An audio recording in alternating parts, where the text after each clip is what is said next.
Hey there guys, and welcome back to another episode of Let's Speedrun Legend of Zelda Link's Awakening. In the last episode, we did a lot of side questy stuff, got a lot of seashells and heart pieces and stuff like that, and made our way here to the bonus dungeon in Link's Awakening DX, the Color Dungeon. This dungeon was really just designed to show off the capabilities of the Game Boy Color. The original Link's Awakening was on the original Game Boy, and DX, or Deluxe, was released on the Game Boy Color, and so they were like, hey man, look at all the colors we got! So, that's the point of this dungeon. So first things first, they want to make sure that you're not cheating and playing it on a regular Game Boy, so here, basically what they're asking, they give you a riddle, and this guy says, what color am I wearing? And this option is red, and this option is blue. And so basically all you need to know is this guy, first option, and then the second guy, the blue guy, he has exactly the same text, and he asks, what color am I? You say blue, and he moves out of the way. It's really not a terribly difficult riddle, if I'm being honest. So here we want to switch to our sword, charge up a spin slash, and just knock all those guys out at once. And here, try and avoid getting hit by that guy with bombs. Here, try and just optimize... Oh my goodness. Try not to do what I just did. That was kind of a butchery of that room. That's not how it's supposed to go.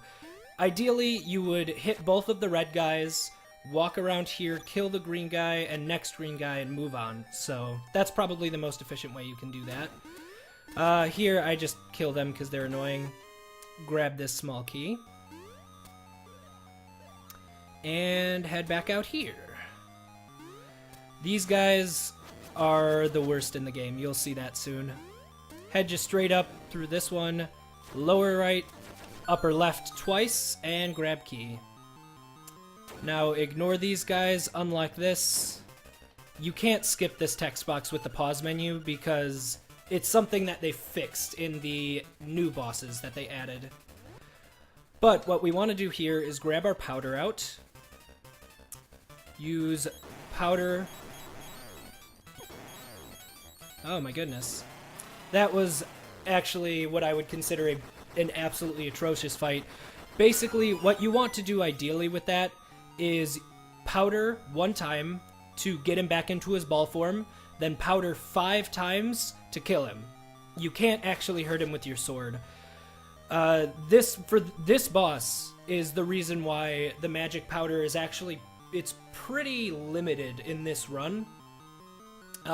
What you need to make sure you do is you need to make sure you have at least 1 powder left by the end of this fight, because we need the powder in order to get the final capacity upgrade.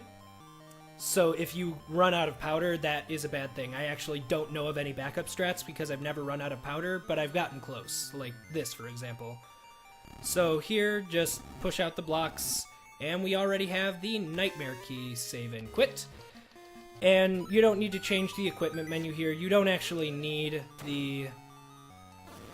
You don't need the feather to kill all of those guys. And actually, you can use a regular regular sword slash instead of a spin. Here, what you want to do, I believe, is just the... Get the bow and arrow out, and just basically mash B. 2 arrows takes this guy out. He'll avoid your second arrow, but you kill him on your third. And now we want, I believe, just that, the bracelet. So coming up is what I honestly consider, oh my goodness, what I consider to be probably the worst room in the game. It is extremely difficult because it is entirely dependent on random number generation, just enemy movement patterns. That would be this room. What you want to do is you want to get the enemies to fall into the corresponding hole. And believe it or not, as slow as that room went, that was really, really good.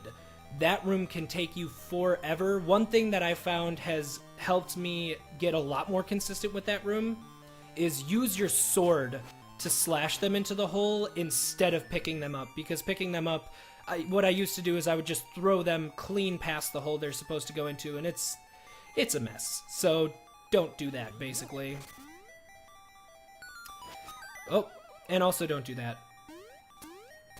Here we just want to do hit all of the red ones. It doesn't matter the order, but the order I go in is right, down, left, up, and it unlocks it. Here you want to switch to bow and arrow and feather, because we are actually at the end of the dungeon, and what you are supposed to do is hit this, walk back, and then walk in here, or you can use an arrow to hit it and walk back, or you can skip it entirely and just jump, and that's it. That's my contribution to the LADX 100% category is that jump. I found it. So now we're already at the boss. Just walk in and mash the crap out of B, pretty much. Just mash B, mash B. You just want to hit him enough times that he turns red. Over time, his health regenerates, but that's not an issue if you just hit him with a lot of arrows. So here is actually the really interesting thing about the color dungeon. The color dungeon, at the end of it, there's obviously no instrument to collect, but there is this fairy, and what she will ask you is whether you want to be blessed with the ability of the red tunic or the blue tunic. And on the surface, you would think red tunic. Red tunic does double damage, and blue tunic halves the damage you take. So you would think, oh, red tunic is obviously going to be faster in a speedrun. Not really, actually, and we'll get into that in a future episode, but bosses are not affected by the red tunic, and most enemies you can take out in one hit with a spin slash anyway. So what we want to do is go through this menu and select the second option. This is red, this is blue, just like the beginning. And you want to select that. She'll say, "Are you absolutely sure?" And then you say, "Yes," and get the blue tunic. So that is that. One thing to note, in the beginning of the next episode, I will be using Mambo's Mambo immediately, and you could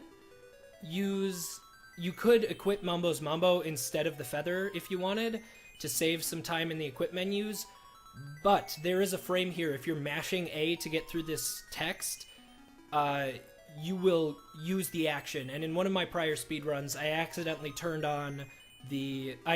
used Mambo's Mambo as I got the tunic, and it sent me to the beginning of the dungeon, and I had to walk back and re-beat the boss. So don't do that. Basically, public service announcement. So now we're going to get transported back to the graveyard.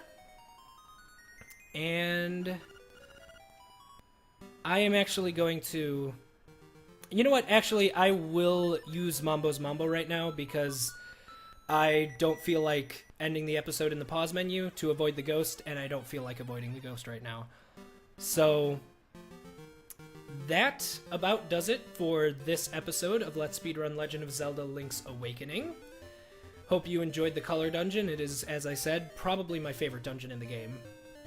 Very nice, like the music, remix of the original NES theme, dungeon theme.